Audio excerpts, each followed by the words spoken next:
Howdy folks, and welcome to the Hillbilly Kitchen. Today we're making banana pancakes, no eggs needed. Now the first thing you need is a banana, and a ripe one's best, and you just want to start by mashing that up. And the banana is going to give us some flavor, and it's going to replace the eggs in this recipe. And we're going to be doing a whole lot more eggless recipes and giving you some more egg substitutes. So please click like and subscribe so that you don't miss any of them. And the other ingredients you need for this is kind of what you need for pancakes. I've got about 3/4 of a cup of milk. I've got 2 tablespoons of oil, and I have 1 cup of flour. Now I am using self-rising flour, and I suggest you get you a bag of self-rising flour. It only has the flour and a little baking powder and a little salt in it. So you don't have to pull those things out and measure them every time you want to make biscuits or pancakes or any other quick bread. And in fact, we have quite a few 2 and 3 ingredient recipes that use self-rising flour. It just makes it easier, makes it harder to mess up because there's 2 ingredients that you are not measuring. And you know, most of our recipes get messed up when we're measuring. So it kind of eliminates part of the chance for some sort of mishap if you use self-rising flour. Now, if you only have plain flour, for every cup you want 1/2 tablespoon or 1 1/2 teaspoons of baking powder and a little pinch of salt. If you don't have self-rising, if you have plain flour or bread flour or something like that, you can use it by adding some baking powder and salt to it. Now the other things that I have for my pancakes are things that I normally put in my pancakes, and they're optional. A little bit of vanilla extract. I don't usually measure it, but you would want between 1/2 teaspoon and 1 teaspoon. If you measure it, you probably use less, and it is kind of expensive, so you might want to measure it. I have 2 teaspoons of sugar. You don't need a whole lot, but it is a pancake. So if it's a little bit sweeter, the actual pancake, I think it's a little better. And I've got about 1/2 teaspoon of cinnamon, which is optional. But, you know, it's banana pancakes and the cinnamon kind of goes with the banana flavor. And if you just want to use bananas as an egg substitute in some other baking, it's 1/4 cup of banana per egg, about 1/2 of a banana mashed up. I'm going to go ahead and dump my oil in here because that is kind of necessary. And you can also use melted butter or something like that. And any oil will work, or any other fat. But I'm going to mix this up just a tad. One of the things, and I put the oil in there so you can kind of see this. One of the things that egg does in your baking is it's like an emulsifier. It supports the bonds and it kind of bonds it together, but it also lets you mix the oil in. And you can see the banana also does that. The oil mixes very easy with the banana.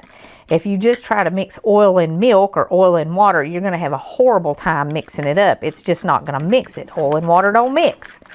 But with that banana, that does it, and that's why you can use banana as an egg substitute. I'm going to go ahead and put my milk in.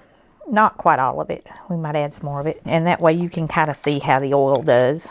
But you can see, just that little bit of mixing, that there's not oil bubbles all over the top of my milk. All right, now I'm going to go ahead and add all my flour to this.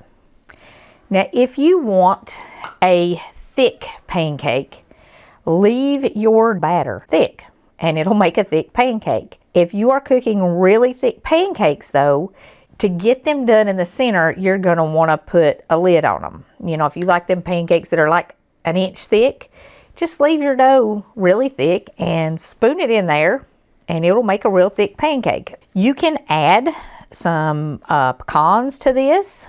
Chop you up some pecans and throw them in here. You can add chocolate chips to it. Chocolate chip banana pancakes. Kids really love them. I do recommend either using mini chocolate chips or using milk chocolate chips, because the milk chocolate chips are softer in things like this. Now see, I don't like my pancake batter that thick because I like my pancakes thinner. But if you wanted real thick pancakes, this would be about how you'd leave your batter, like really thick. I'm going to add just a little more milk to this. And you do want to kind of adjust the consistency of your pancake batter to the type of pancakes that you like. Okay, I use my entire 3/4 of a cup of milk with my cup of flour and my banana. And that's about how I like my batter right there. I want it pourable. Now you can see it's got some little lumps in there. Most of those little lumps are banana, but some of them are flour.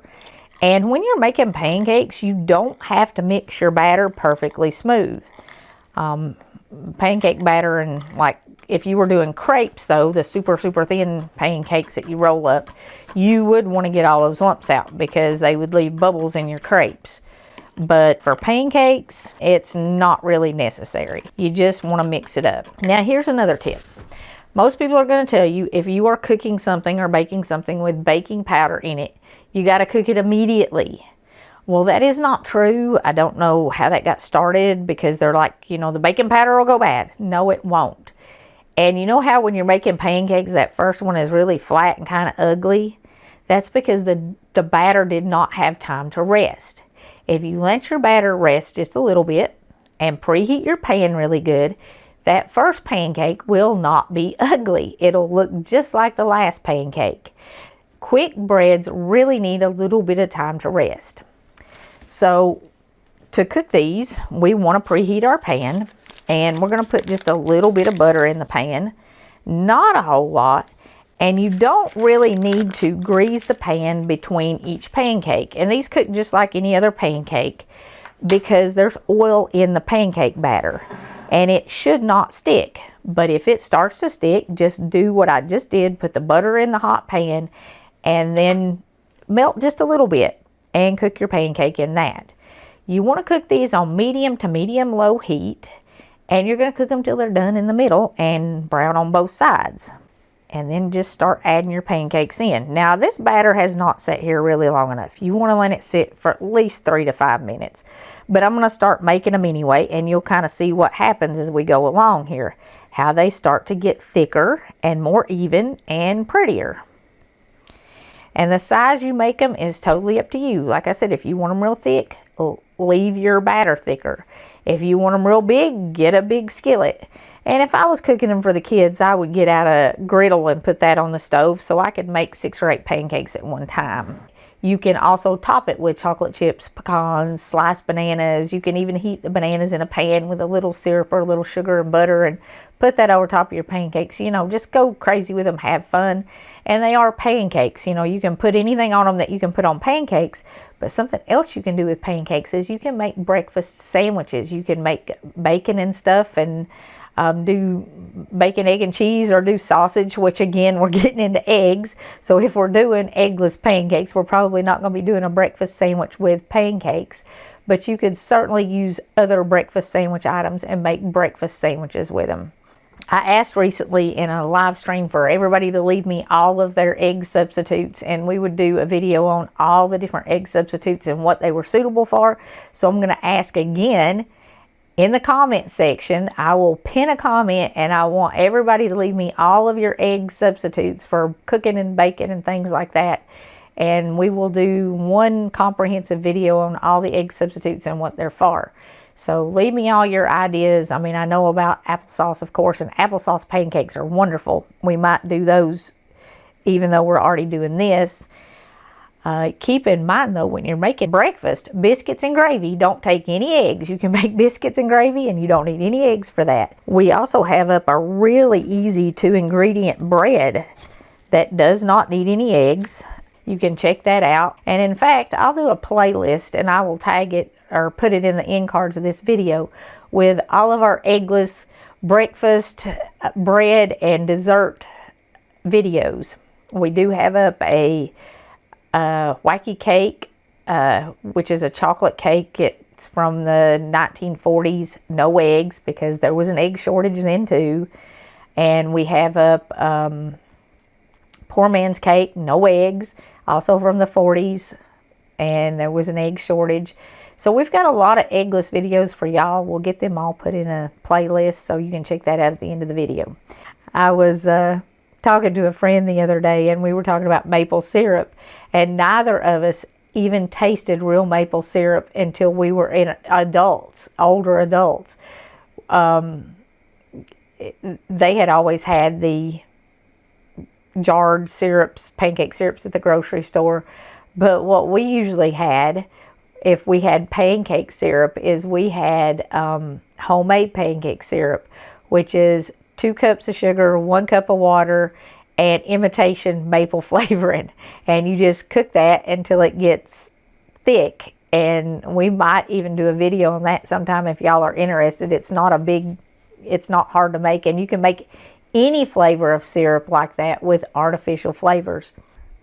We also had a lot of honey and sorghum and molasses and things like that. We had a lot of fresh honey. So we had other stuff, jams, blackberry jam, strawberries jam. We would put that kind of stuff on our pancakes.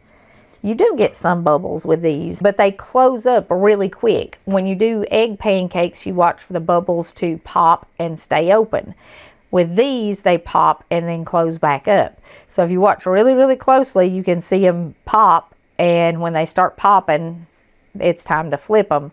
But you're going to have to watch because they start closing back up. If you look right here on the edge, there's one popped, and then they'll close right back up.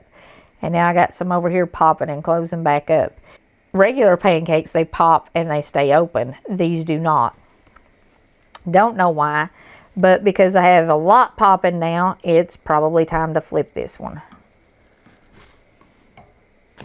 Yep, perfect.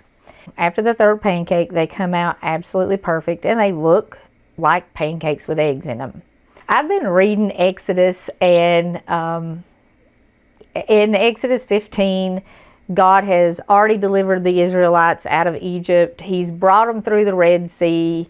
They've dealt with stuff already on their journey after they left, been delivered from 400 plus years of bondage. And after their trip through the Red Sea, they started singing to the Lord. In Exodus 15, they were singing to the Lord. And Exodus 15:2 says, "The Lord is my strength and my song. He is become my salvation. He is my God, and I will prepare him an habitation, my father's God, and I will exalt him." And in that same chapter, they started murmuring and grumbling again because they didn't have enough to, I don't remember if it was water or food they were grumbling about in that chapter. But as soon as God gives them something, they start murmuring and muttering again. And that kind of reminds us of a lot of us now. It doesn't seem to matter how much stuff God brings us through, how much he shows us his power, how much he shows us his grace. Every little thing just flips our card upside down.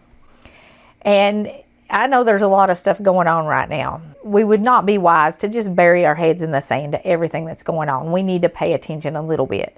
But if current events shakes our faith, then our faith is not very firmly grounded. Our job as Christians is to be about our Father's work. We should still be studying our Bibles. We should still be helping other people and showing people God's love. So, God's brought us through a lot already, and he's not going to take us down with the price of eggs or with an egg shortage or whatever. He'll get us through it. I mean, he brought our grandparents through what was certainly at least as scary a time in the 1940s as what we're going through now. I mean, I cannot imagine it being quite that bad. Now, it may get quite that bad again, but he got our grandparents through it, and he'll get us through it. He's the same God today as he was yesterday, and he will be the same God tomorrow. So don't let the price of eggs shake your faith. Don't let current events shake your faith. No matter what's going on, you stay rooted in your faith, study his word, and be about his work. And he'll take care of the rest. And I hope you give these banana pancakes a try because they really do have a wonderful flavor, and the texture is pretty much just like a regular pancake. They're super easy to make, and they're fairly cheap to make. Buy your bananas when they're ripe and they have the big bags marked down. And I don't know if you know this or not, but especially if you're going to be using them for an egg substitute, you can peel them, put them in a Ziploc freezer bag, and put them in your freezer and keep them for months and just take them out as you need them. And also, if you store them in the refrigerator, they will stay good much longer. The skins will turn completely black in the refrigerator, but they'll last for a week, maybe 2, where if you leave them on your countertop, even super green bananas will look like this in, I think these are like 3 days old, and they were completely green. So keep them in the refrigerator for a week or even 2. Sometimes it kind of depends on how ripe they were when you put them in there, or you can keep them in the freezer for a couple of months. Thank you so very much for joining us again. If you haven't already, please don't forget to click like and subscribe before you leave. Share all of our videos with your friends, and until next time, remember to put God first.